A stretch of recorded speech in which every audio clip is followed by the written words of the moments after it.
Hello. In this new module, we're moving a bit away from the initial focus on exploration and visual analytics that we saw by means of the various devices that we described in the previous two modules.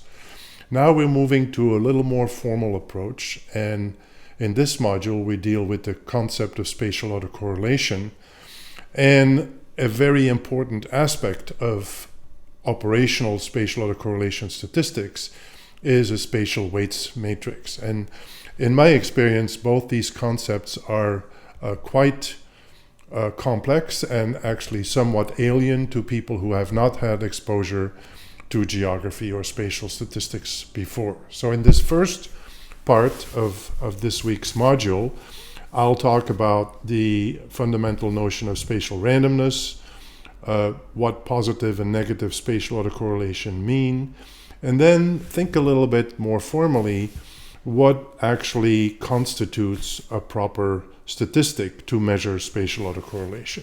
So let's start with spatial randomness. Spatial randomness is the null hypothesis, if you wish, the point of departure. It is, in simple words, the absence of any pattern whatsoever. So because there is no pattern whatsoever, it's actually not very interesting. So we're not really looking for spatial randomness. In fact, it's the exact opposite. We're trying to find evidence that rejects spatial randomness, because that evidence then suggests that there is some kind of spatial structure, and the spatial structure is what we're interested in. In the previous modules, we focused primarily on spatial structure in the form of spatial heterogeneity.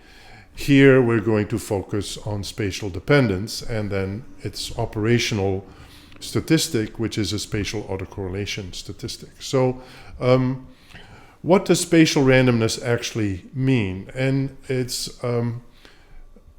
quite a difficult concept, actually, because we tend to think in terms of time series and time series dependence, which is one directional.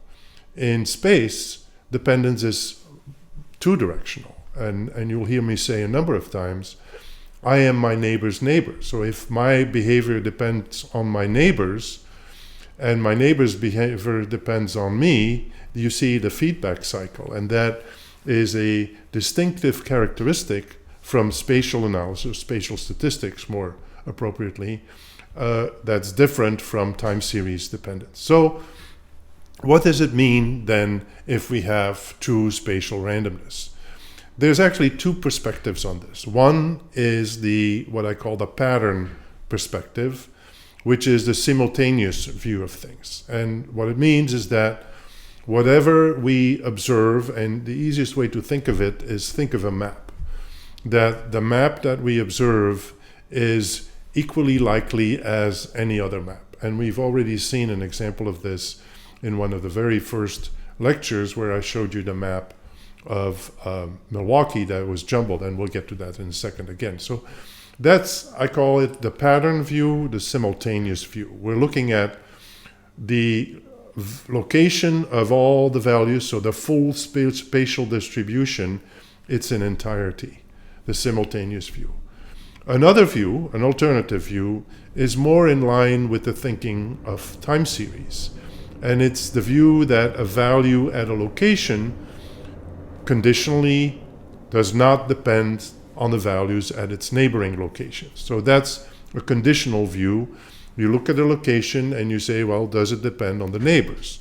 Now the problem is that you can't do this in isolation because the neighbors depend on you. So there again we have this feedback effect. So the feedback effect and the actual simultaneity of spatial distributions is something to keep in mind, because that is what gives spatial statistics its distinguishing characteristics. So even though we can think of spatial randomness in a conditional fashion, at the end of the day, the only proper approach is one that looks at the pattern as a whole as a simultaneous phenomenon.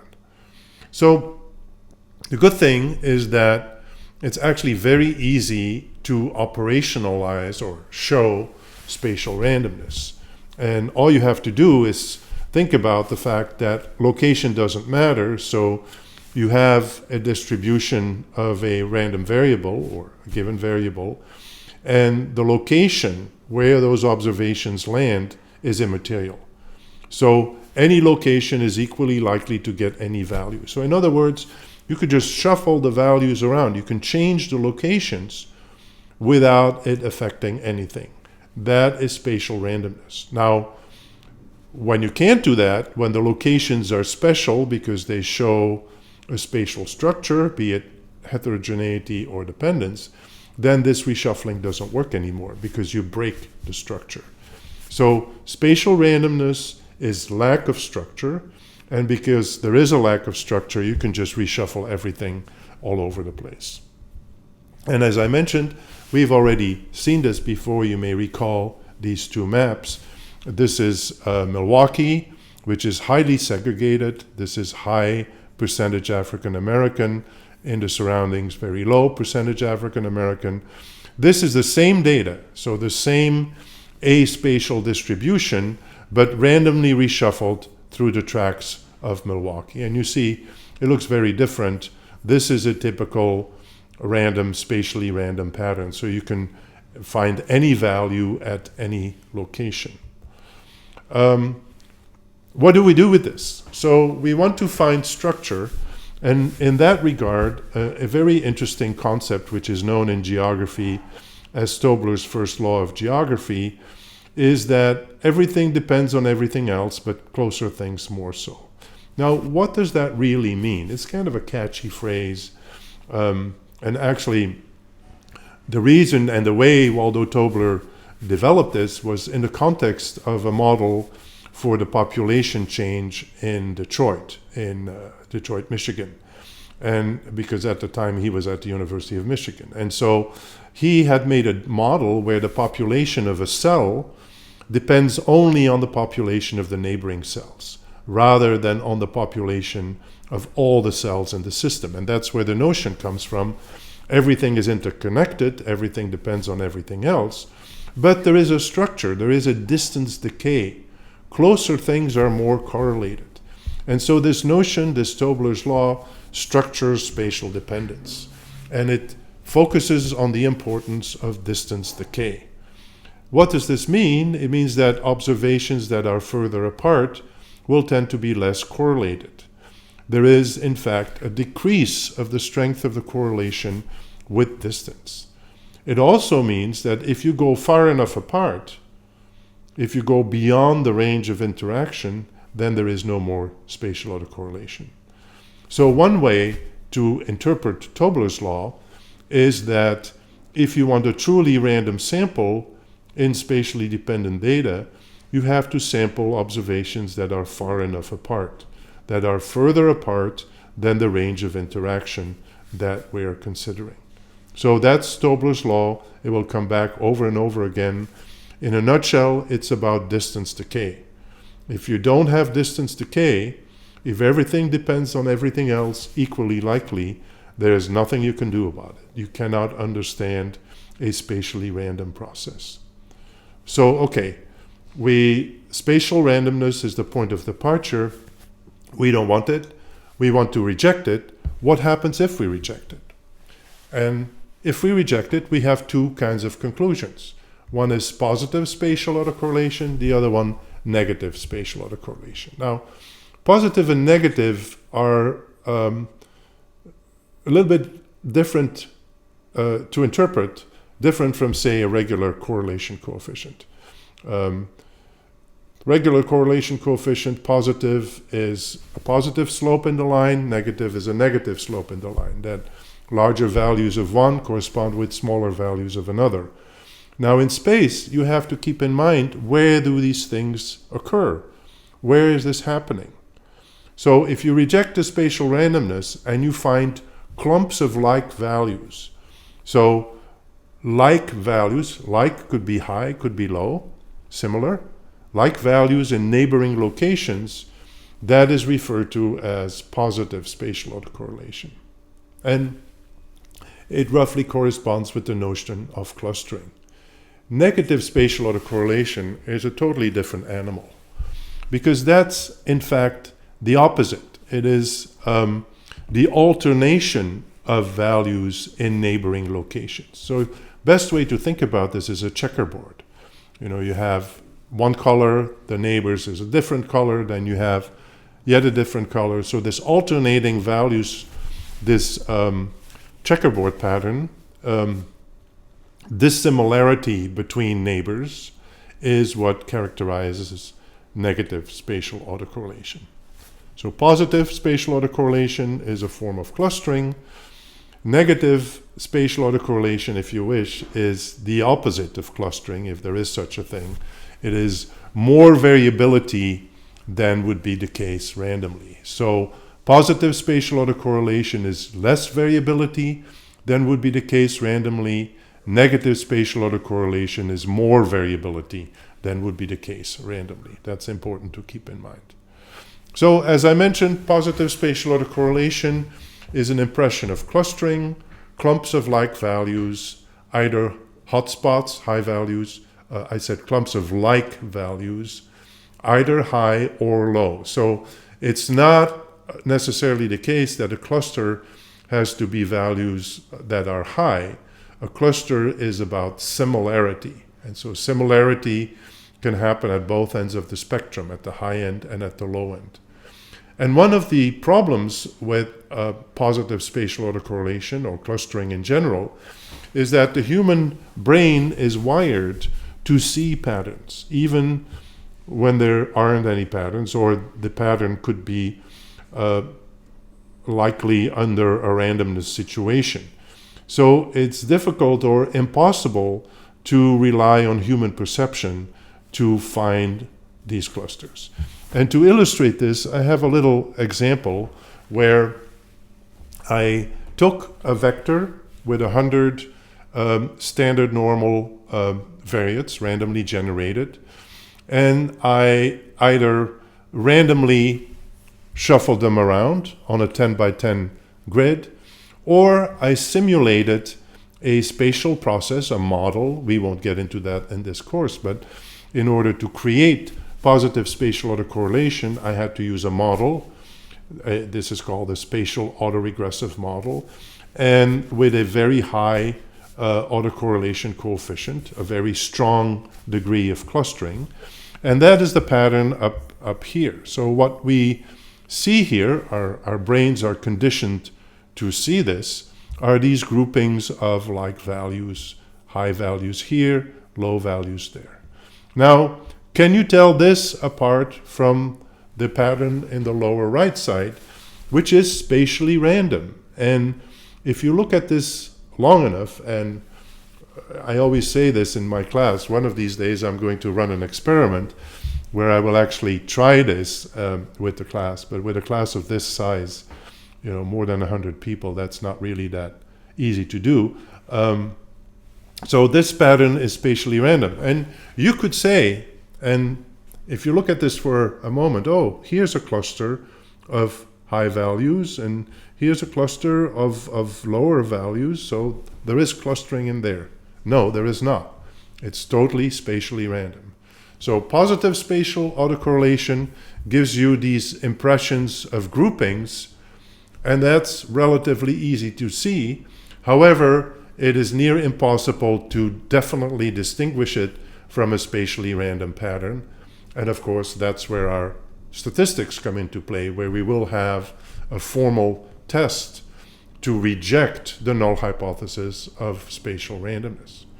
So this is positive spatial autocorrelation. Negative spatial autocorrelation is the opposite. As I mentioned, a checkerboard pattern.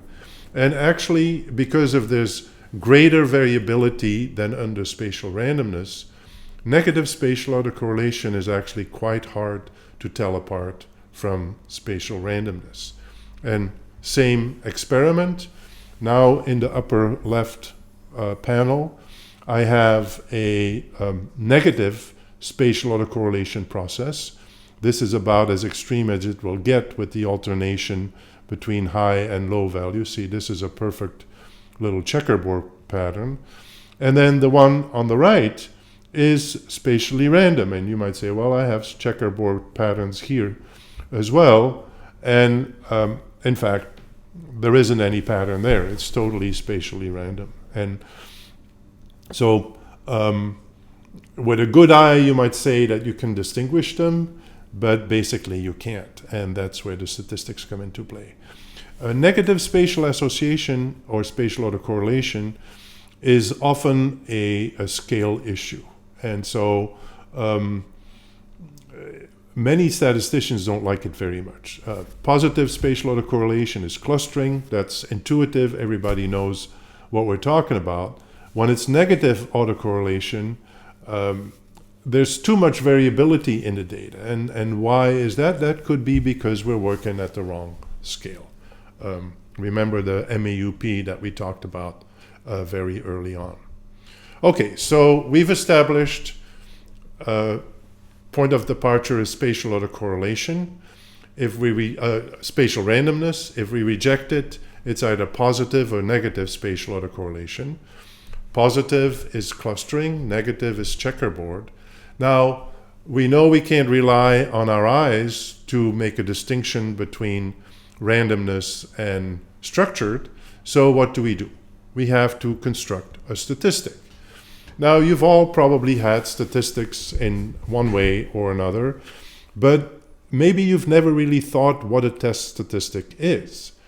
Because a test statistic is actually something that is just computed from the data. And it's something, and I purposely put it this vague and non-rigorous, it's something that should summarize what is going on in the underlying population distribution. And so, since we don't observe the population distribution, unless we do simulations like I just did, we have to calculate it from the sample, from the data. And so, once we can calculate this thing from the data, what do we do with it? Right? We have to compare it to what its value would likely be if the null hypothesis, the point of departure, holds. So let's put it in our spatial context. So the point of departure is spatial randomness. If we compute something from the data, then we know from sampling theory what the distribution of that statistic should be under spatial randomness, and then we can compare the value that we compute from the data to what this distribution under the null hypothesis would have been. And if the value that we find is highly unlikely, and that's where the significance or the p-value comes into play, then we reject the null hypothesis. Now, just to refresh your memory, what is this p-value all about? It's about what statisticians call a type 1 error. Because ultimately, you're making a decision. You're making a decision whether to reject this null hypothesis or to let it be. And you could be wrong. And the type 1 error is exactly a measure of how wrong you could be. It is the probability, the chance that you reject a null when it is in fact true. And in our context, what would that mean?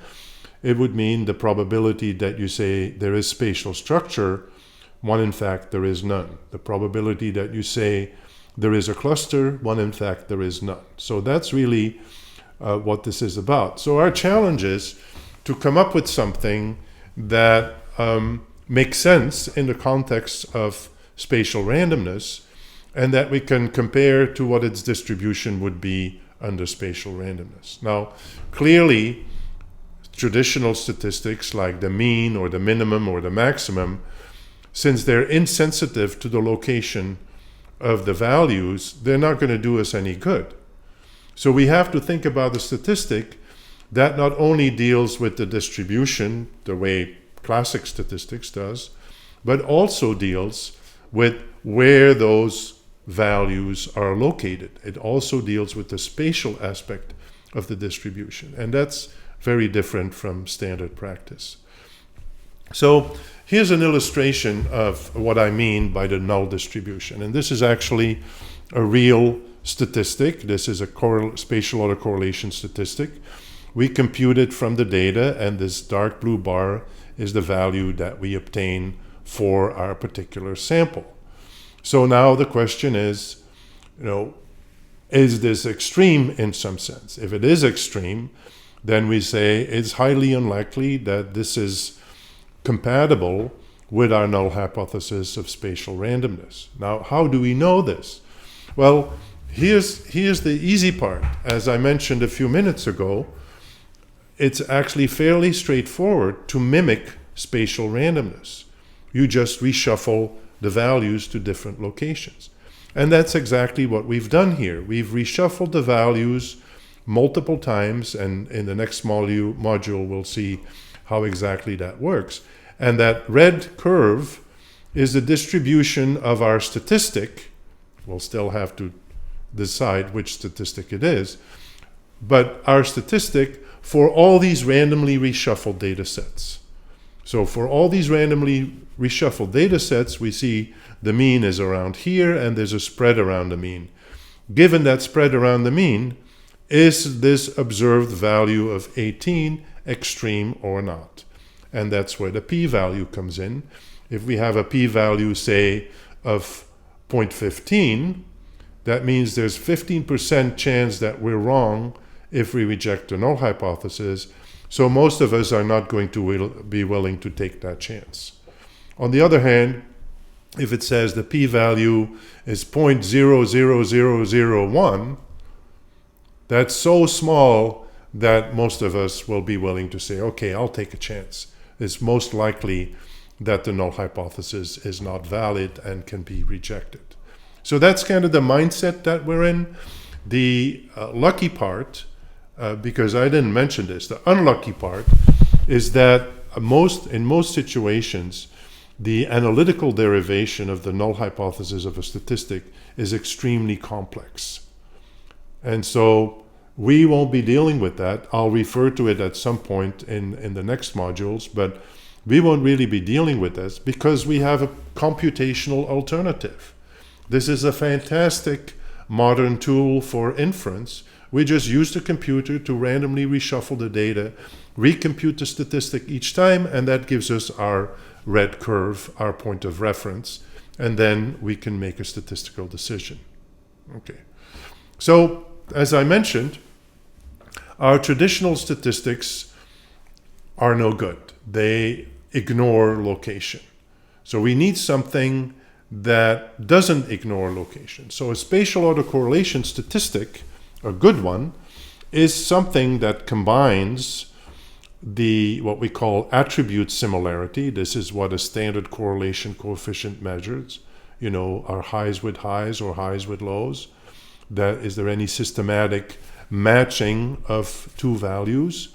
We combine that with locational similarity. So we'll have to figure out a way to formally express attribute similarity, which is easy. It's been done many, many times. But also locational similarity, which is not that easy. And that's often something that comes across as very strange the first time you encounter it. So we need to construct this thing from the data. We need to construct an index, a spatial autocorrelation statistic from the data that captures both the attribute similarity and the locational geographical similarity in one statistic. So how do we do that? First things first, we formalize attribute similarity. So the attribute similarity is some mathematical expression that summarizes the similarity or dissimilarity of two observations.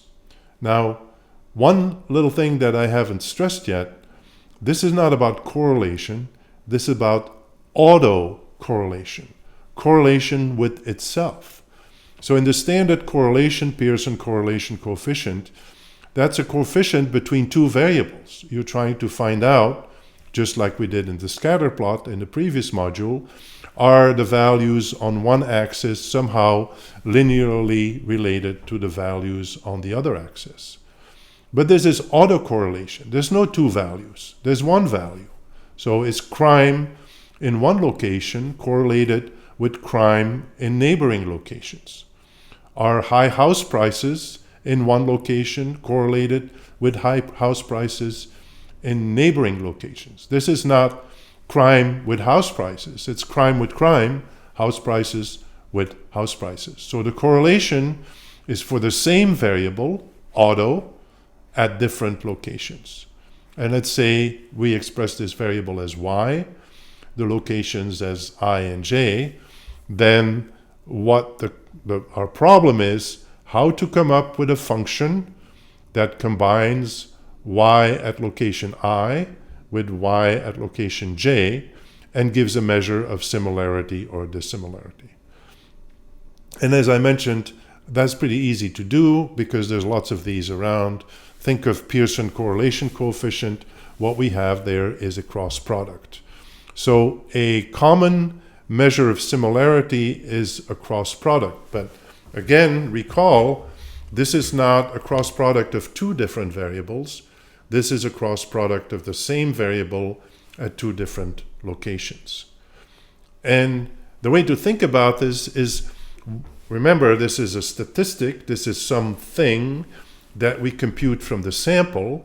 So how would that thing behave under randomness? So under randomness, the matching of the values at I and j should be not systematically large or small. But if large values coincide with large, so large y at I and large y at j, or small y at I and small y at j, then we'll see systematically different values of this product. So our strategy will be to try to quantify this. One is this systematically larger or systematically smaller, large enough or small enough to say it is not random matching, right? That is the idea. Random matching between locations, and how do we figure out that it is not random? So product, very common. Another way of looking at this, the opposite, the flip side if you wish, is to look at dissimilarity between the values for a same variable y at two different locations. And two common measures of dissimilarity are the squared difference between the values or the absolute difference between the values. Both of these take the sign out of it. And again, under randomness, there should be no particular patterning in the values of these square differences or absolute differences. But if like values are in the two locations, these differences will be very small. And so then they will be much smaller than they would be under randomness, and the opposite if they're very different. So again, we have our similarity or dissimilarity measures, product or square differences, absolute differences. And I should mention there's others, there's cosines and other measures of similarity and dissimilarity that all take care of the first component of a spatial autocorrelation statistic, namely the attribute similarity part. So that's pretty familiar, or should be at least. The second part is not that familiar. How do we formalize locational similarity? And that's where this notion of spatial weights comes into play. And the spatial weight in our notation, Wij, formalizes the notion of neighbors.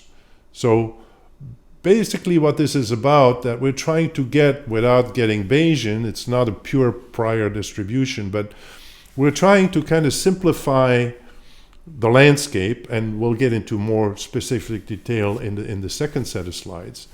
We're trying to simplify the landscape so that we're only looking at pairs of observations, because there's many pairs of observations. Even if we have, let's say, in abstract n observations, there's n square pairs of observations. So instead of having to look at all these pairs, we simplify it and we say, let's just look at the ones that are neighbors in some sense. Now, typically, and in most of the examples that I will be covering in this course, this is neighbors in a geographical sense, in a locational sense. But it can be totally general, and in fact, there is quite a bit of work that looks at neighbors in a social network rather than a geographical network. But formally, it's exactly the same thing. We get this thing called the spatial weights matrix, and that formalizes locational similarity.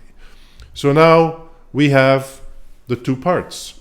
We have the attribute similarity and we have the locational similarity. So any spatial autocorrelation statistic, and I should warn you, there are many, any basically consists of a sum over all pairs, remember the pairs again, of observations, of the product of a measure of attribute similarity. This is our f between xi and xj, and a measure of an indicator of whether these two, the pair, are adjoining in space, whether they're neighbors. That's the spatial weight. So every spatial autocorrelation statistic can be written as a double sum. This is a summation sign over both indices I and j. Basically what this means is over all pairs of observation, all pairs of possible observations, all possible pairs of observations, of some measure f that represents the attribute similarity and some measure wij that measures the geographical similarity. So that's a spatial autocorrelation statistic. Then in the next set of slides, we'll focus specifically on this concept of spatial weights. What are they? What do we do with them? How do we interpret them? And then in the next module, we will actually tackle specific statistics for spatial autocorrelation.